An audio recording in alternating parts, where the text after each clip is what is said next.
Welcome to the Neuromodulation Podcast, presented to you by the International Neuromodulation Society. Dive into the forefront of today's emerging neuromodulation techniques, insights, and ethical and clinical applications. Subscribe now to join the multidisciplinary collaboration of medical care providers, scientists, and engineers who are part of the global conversation that's shaping the future of healthcare. Welcome to the Neuromodulation Podcast. In today's episode, we have two distinguished guests, Dr. Peter Staats and Dr. Sean Lee. Thank you for joining us today. Thanks for having us. Thank you. Dr. Peter Staats is a renowned leader in pain medicine, founding the Division of Pain Medicine at Johns Hopkins University and serving as its director for over a decade. He's recognized as one of the top 1% of pain medicine physicians in the country by U.S. News and World Report. With an extensive publication record, Dr. Staats has authored numerous textbooks and published more than 500 articles, abstracts, and book chapters on pain management and neuromodulation.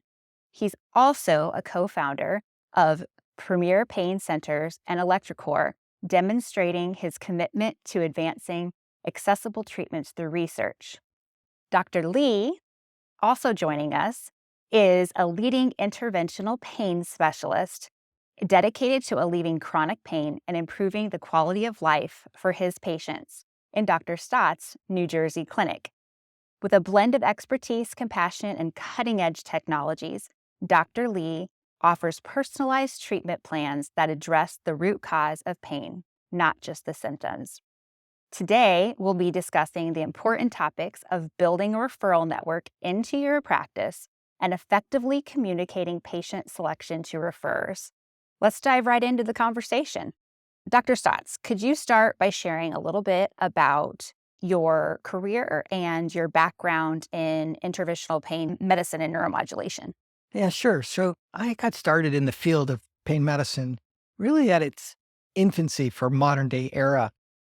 When I got started, most people thought that pain was simply a problem of behavior, not a physiological underpinning that we can find a source for and come up with strategies to treat. So it's been a remarkable trip for me because I had started with reconceptualizing pain as an emotional response with a basis in biology, but there are cognitive behavioral aspects that can overlie that.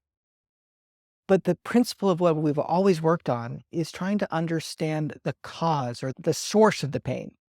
And when you can understand the cause and the source of the pain, it allows you to come up with some directed therapies.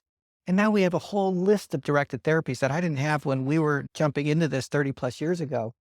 But these directed therapies are things that people know about today. Spinal cord stimulators, implantable pumps, vertebroplasty, kyphoplasty, spacers, and all these other strategies are based on the basic principle of let's believe our patients and let's get to the source of the problem and treat that source. Wonderful. I definitely want to touch back on the advancements as we get further into the interview. Dr. Lee, I understand your journey into pain management began with a personal connection. Could you tell us a little bit about that and how you've been working to make a difference? Thank you for the opportunity to be here. My decision to be a pain physician was not a direct route. I started out in alternate paths and alternate careers. I was training as a general surgery resident, and when cases go great, everybody goes home and happy and patients do well. But the most difficult cases often come from the aftermath of surgery and sometimes the pain that it can secondarily inflict. And these are some of the toughest patients to treat. My decision to then pivot and transition into anesthesiology and later into pain medicine really allows me to utilize my surgical skills along with my interest in technologies and the ability to make that human connection to be able to follow patients through in their care, to see the results of how technology can be used for good and to change folks' lives, to really see patients at their worst and then follow them up and see how that's changed and see normal, thriving individuals again. That really is one of the driving forces that allows me to enjoy what I do. That's beautiful. That blend of compassion, it sends a lot of people into medicine to begin with, but also combining it with the technology that's continually advancing. Could you also connect for our audience how the two of you know each other? While coming out of fellowship, I was looking for a job. And initially, I wanted to go into academics because of my interest in research. But demand, needs, things changed. And I said, maybe I can look into private practice as well. And one of the physicians at Hopkins gave me a phone number, said, call this guy up. I said, okay. He might not want you because he wants somebody who's trained, not someone who's coming out of fellowship. And I called and I got a nurse who gave me a number. I said, what kind of practice gives out the personal cell phone numbers of a physician? I said, he'll never call me back. So I left a message, and sure enough, Dr. Staats called me back and he said, this is Peter. I hear you need a job. And I think it was a little bit of a leap of faith, but I think that human connection, the genuine approach that he took, wanting to not only offer me a job, but give me an opportunity to grow and mentor. Even before I started the job, I met Peter at meetings where he started his mentorship and introduced me to the world of all these leaders now that I get to rub shoulders with and shake hands with at meetings. So the introduction to a world that wasn't there unless that connection happened. So call it fate, call it whatever. That's wonderful. Yeah, I felt the same way when I asked him if he'd be on the podcast, and nice guy. Thank you. Dr. Staats, as a pioneer in the field of neuromodulation and interventional pain medicine, you undoubtedly have built a strong referral practice over the years. What strategies have you found effective in establishing, and not only establishing, but nurturing those relationships with referrals? I would say it's multifactorial here. Number one is be a good doctor. The best referral source I ever had, we paid for television ads and ads in newspapers. The best referral source you will ever get is one patient telling another patient, boy, that guy was a nice guy. She was awesome. That person really took great care of me. That office is really great. That person tells another person, tells a referring doc. That starts the conversation going that there's something there. The second thing that I would submit is pain management is not what it used to be. Today's pain management is establish a diagnosis. So understand what's wrong with your patient, offer them a directed therapy, and really explain the science of what you're trying to do to the patient and the referring doc. And it's not just a pill mill kind of idea that some people think the pain doctor is, but this is really about having really directed therapy that's been well tested and good scientific studies, and explaining that to the referring docs as well as to the patients into the medical community. I would say that 30 years ago, that would not have been possible. But the wealth of data now today allows us to talk to physicians about what we do in pain management, which is not what they think it is. So take the opportunity to talk to the docs about what you do and the science of what you do. I bet a lot of our listeners could be curious. You just said it's not what they think it is. What do they think it is? I think a lot of referring physicians today and even patients today think that pain management means you go to the office and they give you pills. That's not what we do. It may be part of what we do, and it may be a decision that we make that a medication might be the best thing for you today. But the role of the physician is to establish a diagnosis, not fill a prescription from an orthopedic surgeon that says do 3 epidural steroid injections, but establish what's wrong, offer them based on your expertise, the best therapy for that patient, and advocate for the patient. And like every medical specialty, we're not always right on the first time. It doesn't always work out the way we want it to on the first one. Never give up on your patient. I want to touch on and skip ahead a little bit, but what you spoke to is a greater theme with the opioid epidemic, and also how that factors into patient wishes. Could you explain a little bit more about that? Yeah, I don't think any doctor or any patient really goes into this saying, I want to make a patient an addict or I want to become an addict. I think it is an unintended consequence that occurs sometimes because of lack of knowledge. And over the last 30 years, we've learned that while in some cases opioids are appropriate, in many cases, they're just not appropriate. And our goal is to tease out when it's appropriate to offer that when it's appropriate, to pull back on the amount of opioids, to not be contributing to this opioid epidemic with well over 100,000 deaths a year attributed to the opioids, but in fact be a solution to it. Some of the research that we're working on right now is neuromodulation strategies to help with the withdrawal from opioids, for example. Other work that we've done over the years has shown that is the therapies that we offer result in a significant decrease in the amount of opioids that people are using or people coming off of it altogether. So we're part of the solution. We're really not the problem that some people think that we may be. Absolutely. And then is my understanding that even if it's the opioids aren't working, to back to your saying the root of the problem, then neuromodulation services, that would be an appropriate time to consider those, right? Sure. So look, neuromodulation is one tool in our toolbox. I would hate to think that every physician out there says, okay, everybody gets a spinal cord stimulator. That's not what I'm saying. But I am saying that the physician needs to have the skills to understand when it's appropriate, the skills to offer it to their patients, and the skills to understand when it's not appropriate. But this is an extraordinarily powerful tool in our toolbox, and we should be using that as an alternative to opioids in the selected patients.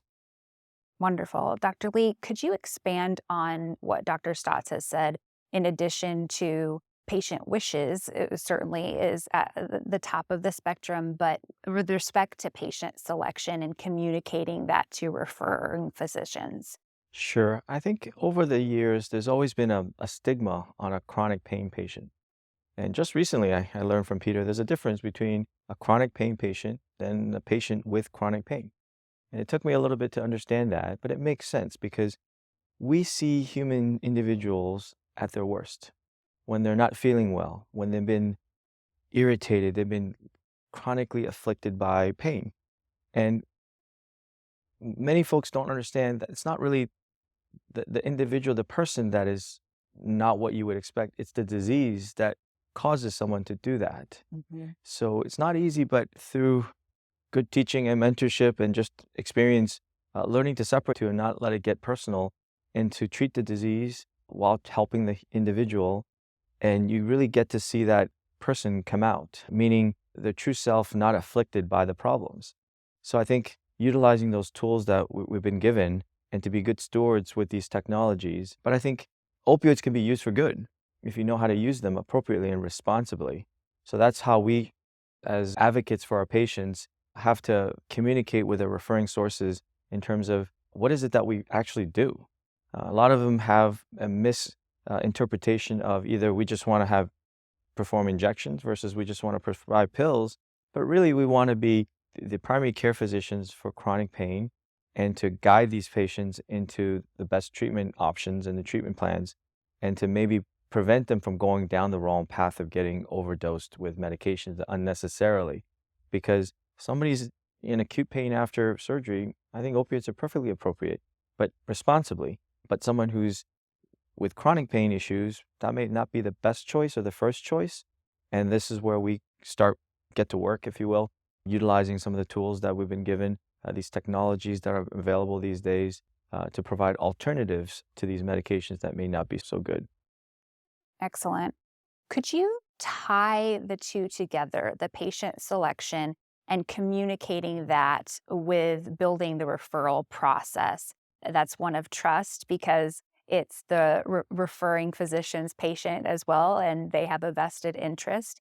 And that patient selection is so critical as far as what neuromodulation therapies are going to be appropriate. I think one would always have success if your goal is to help the patient and doing the right thing. So communicating with your referrals on what your treatment goals are and understanding your patient's treatment goals. Some people, I may not be able to help them with my set of tools and abilities, but at least I can refer them to the folks that can help them. Folks that, for example, that need more behavioral health treatment before they can get the appropriate interventions, or folks that truly need a mechanical repair in their spine. Those are where I call upon one of my surgical colleagues. So it's really a team of experts that I want to be amongst. And still at the quarterback position, I think it's still their primary care physicians, the referrals, that are involved. Never leave anybody out. Keep everybody on the same page, and having the patient be aware of what their treatment options are. People want choices. The pain doc is like a general contractor in building a house. The general contractor may not know everything about it being an electrician, or may not know everything about being a plumber, or may not know everything about roofing, but they know when each of these different specialties are needed. And that's part of our goal, is we have tools that we use ourselves, but also we need to know when the other specialists are indicated and can be helpful to the patient. Absolutely. Absolutely. With your extensive experience in research, how do you connect with referrers about bridging the gap between the research and clinical practice, ensuring that they're aware of the latest evidence-based treatments, particularly when, one, in medical school, they may have not been exposed to neuromodulation, and even if they had, as the field's so rapidly advancing, not being aware of the latest research and technologies? Yeah, it would be remarkable if the primary care doc knew what's going on today in the field of neuromodulation.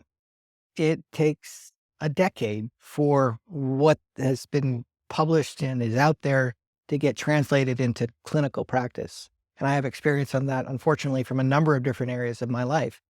But the goal is that I'm the expert in this area. I do my best for Mrs. Smith sitting in front of me, and I have to talk to the doctor, the primary care doc, and say, here's the latest data. And that's incumbent on me to actually be familiar with the data, familiar with what's coming out, and offer what I believe is the most effective and safest approach for these patients. And that's an educational process for me to learn it that never ends. And it's an educational process for me to teach it to both my patients as well as to the referring docs in the community, to try to keep them up to speed. At the end of the day, the primary care doc relies on us to say, okay, I know about stimulators. You decide what's the best one for this patient. I know you're up to speed on this. And that's, if I get that response from the primary care doc, I've done my job. Could you elaborate a little bit on how you do stay up to date and the resources that you use? Sure. We're at a neuromodulation meeting right now, and this is, for me, one of the best ways to rapidly get information on a whole list of things that have occurred over the previous year. We get to see abstracts, so the papers aren't fully published yet, but I get to speak with the people who have written that abstract, who I've known for years and years. I trust them. I understand where the field is going pretty quickly from meetings like this. Then in addition to that, I happen to be a reviewer for a lot of different journals. So they'll send me a paper they think it's under my area of interest or expertise, and I review them before it's even published frequently. And sometimes it's all garbage, and I send them back and say, don't publish this. And other times I've got an advanced notice of what's going to be out there in the next 3 to 6 months. But it's not possible for me to read every journal and every article. I rely on my friends to tell me, hey, did you see that article in the New England Journal of Medicine came out last week about such and such? That's extraordinarily helpful to me. But short of it is, I'm like a lot of docs. I come to the national meetings. I talk to my friends who are doing a lot of the studies. I go to these lectures and go to the abstract sessions, and I can parse through it pretty quickly and get an update of what's going on. Absolutely. At this point, I'd be remiss to not mention some of the resources through the International Neuromodulation Society, which sponsors this podcast. And one of those being our free virtual events. Dr. Lee, I know you've been very active the past year with those, and a wealth of resources, not only for our members, but also just education is such a huge part of our mission in raising awareness of neuromodulation, as well as our journal. On our website, with respect to educating referral sources, we have fact sheets about some of the different and most common conditions, as well as different videos on YouTube to explain those to patients about when neuromodulation might be an appropriate solution. So I just wanted to mention those because I think they're helpful. If I could just add to, those webinars are awesome. They really synthesize an article or a series of articles on a topic that is relevant to all of us. And they have a junior doc that talks about the article per se. They have the person or the senior author who wrote that comment about the reviewer's topic. And then we have some very senior people who will weigh in about what the whole thing means to the field. And I love those webinars that I get to listen into. How do you see the future of interventional pain medicine and neuromodulation? The future is very bright, invested an incredible amount in research and development. We have data on advancing widgets. We have data on advancing waveforms for spinal cord stimulation and other areas that are really important. And we're evolving into big data as well. We're expanding our targets. When I was president here, spinal cord stimulation was pretty much the extent of the neuromodulation that we did in this field. But now there's vagus nerve stimulation, deep brain stimulation, there's motor stimulation, there's gastro stimulation. There's all these different areas that are going to expand beyond pain into modification of diseases as far-fetched as rheumatoid arthritis and Alzheimer's disease. We may be able to use neuromodulation to solve some of mankind's and womankind's greatest health problems that we're going to be facing over the years to come. I personally hope that they'll have something with text thumb or something with all the devices that people are on. Just Albert Einstein in 1934 had an address where he talked about the future physician. And what Albert Einstein said is the future physician will be an expert in both the chemical side of healing as well as the physical side of healing. And what he was referring to in the physical side was electrical medicine, what we're doing today. So he'd be very proud of where we are, I think, in that we're not saying no drugs, because the chemical side is still valuable. But we've forgotten the tremendous importance of use of electricity to modify diseases. And that's where the field of neuromodulation, the INS, is really the leader to try to establish Albert Einstein's vision from almost 100 years ago. And one of the areas that we've expanded greatly over the last, 10 years is the field of non-invasive neuromodulation. And I bring that back because that drives the prices down dramatically, which allows us to care for people across the globe in a really cost-effective manner where you may not be able to provide drugs for people. Just today, a patent of mine came through on vagus nerve stimulation for treatment of inflammation due to COVID. So those are kinds of things that we need to be thinking about. How do we stop this cytokine storm? What can we do in the future to take the next pandemic and not necessarily just have drugs, but have electrical medicine be part of a treatment strategy? So we're going to be integral into the whole field that we're going to be working on across many different disciplines in medicine. When you talked about cost effectiveness and COVID with the insurance system that we have in the United States, telemedicine changing the game there as well. And with respect to tying back to referral sources, if they're not part of a larger institution that has interventional pain management, I imagine that would be extremely helpful in bridging that gap. I think so. I think telehealth is going to be an incredibly important topic. And our next session that we're doing later this afternoon is on remote monitoring and programming of our spinal cord stimulator systems. How can we do this anywhere in the world? How important is it for practitioners to stay informed in this rapidly changing field? And are there any emerging techniques or technologies that you find particularly promising? Yeah, I think technology serving improvement of mankind is in every way the mission of the INS. I want to go back to what Peter said earlier about the initiation of the journal club. When we had the pandemic, one of the biggest challenges is not being able to get together, share information, learn from each other, and continue the educational arm of INS. But credit to Dr. Levy, we put together this journal club that probably became more than what it was intended to do. It transcended into an international phenomenon where people not being able to make meetings can be available on these sessions where we tie in leading authors, giants in neuromodulation, along with younger folks And we tied in both education as well as our mentorship programs, allowing an avenue for younger physicians to present on a topic, learn the process of a journal club, learn the process of how to really take a deep dive into a piece of scientific literature and critiquing it the way it's meant to be, and to having a very healthy discussion afterwards. So those have been really a monumental result of a crisis, but led to some really nice advancements of what we're doing these days.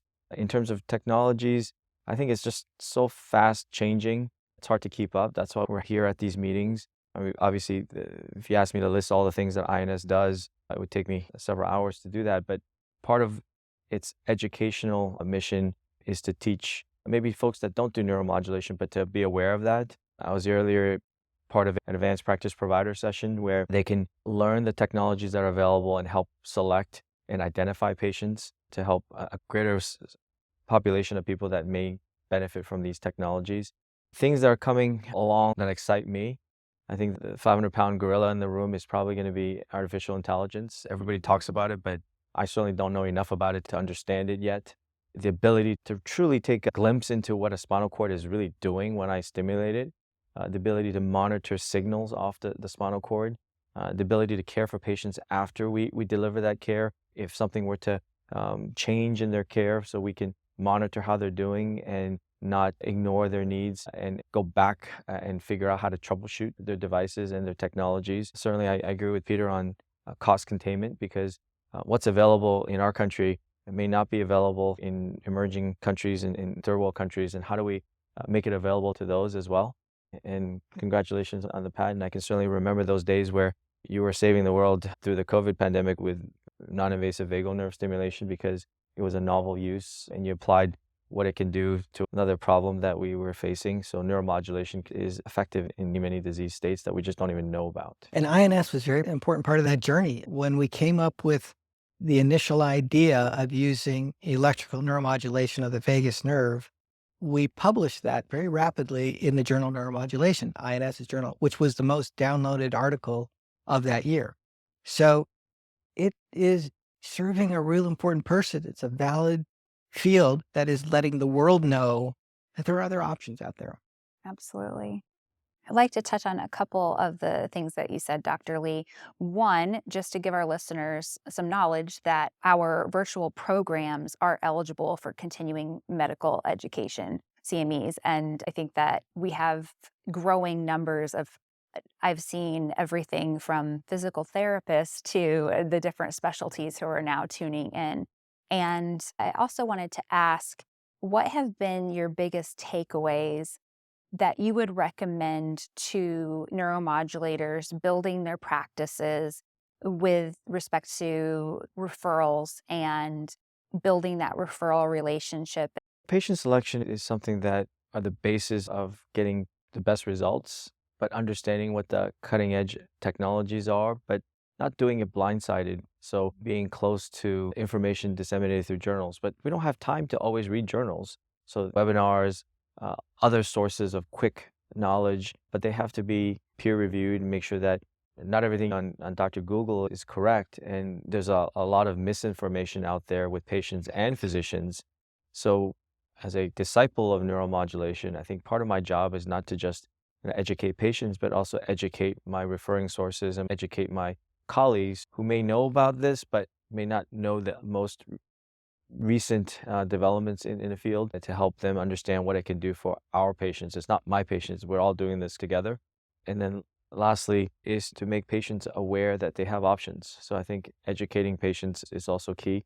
And it goes both ways. So patients may not want some of these things because that's what everyone has a choice, but learning from patients and understanding what is it that patients don't like about certain treatments is equally helpful, so that when we develop newer technologies and tools, we can design therapies that suit everybody's needs. So I think that the information part, I just enjoy listening to things that are completely off the topic for me. For example, listening to neurosurgeons talk about how deep brain stimulation can affect behavioral things, can affect diseases that are completely out of my world, but I find fascinating. So that's why there's something for everyone to learn from these events. Is there anything that either of you would like to add to this conversation? As Sean was talking, I was thinking about the importance of INS in our lifelong journey of learning, because all of us, young or old, have to continue to learn because the field is moving. We can't rest on our laurels ever. And INS does a superb job at providing that educational content that the physicians, young and old, need to continue to advance and offer the latest to their patients. So thank you.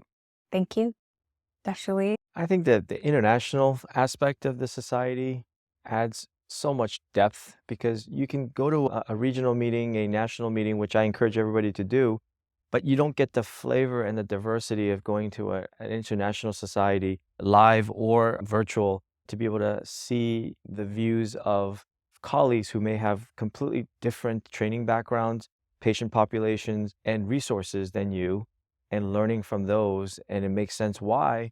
It may not be as simple as for me to put in a stimulator when there are other financial and societal and cultural differences that changes their treatment plan, and learning from them and what the alternatives are. The international aspect of INS makes it unique, certainly to some of the other experiences. Probably what adds value to an everyday clinician, why they would want to be plugged in. Absolutely. Absolutely. Thank you, Dr. Staats, Dr. Lee, for joining us today and sharing your incredible insights from the research to future advancements. I think what's very clear and a takeaway here is how you're applying this and how much you truly care about your patients, and that using the most advanced research to really get to what your patients are wanting, improving quality of life by using neuromodulation. Thanks for the opportunity to come speak with you about this. Yes. Yeah, thank you. It was a pleasure. Thank you.